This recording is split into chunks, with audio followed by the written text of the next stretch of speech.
সমস্ত মশলা বেটে নিয়েছি, বেটে এবার সর্ষের তেল দিয়ে লবণ দেবো না, এখন লবণটা পরে দেবো।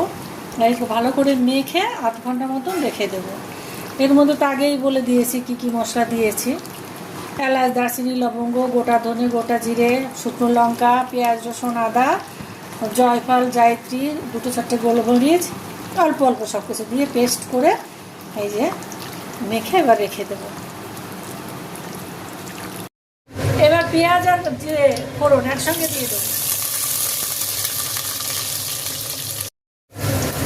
পেঁয়াজ ভাজা হয়ে গেছে, এবার মাংসটা দেবো। এই মাংসটা মাখার সময় আমি একটু টক দই দিয়েছিলাম, সেটা বলতে ভুলে গেছি। আর এই গোটা পেঁয়াজ, রসুন আর এই টমেটো এই এখন একসঙ্গে দিয়ে দেবো, এর মধ্যে মাংসটাও দিয়ে দেবো।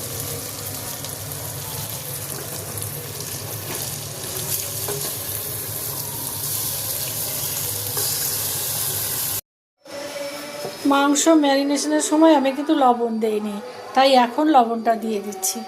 স্বাদ মতন লবণ দিয়ে দিলাম।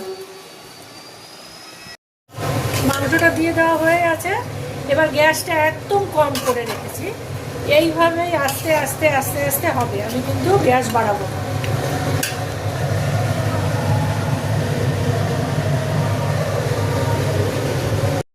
আমার মাংস কষানো হয়ে গেছে, এবার ঝোল দেবো, একটু পরে আলু দিয়ে দেবো।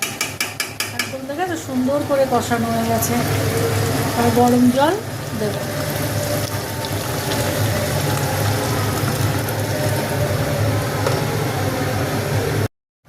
আমার মাংস রান্না করা হয়ে গেছে, এবার একটুখানি গরম মশলা উপরে ছড়িয়ে দিয়ে গরম মশলাগুলো এবার ঢাকা দিয়ে রেখে দেবো।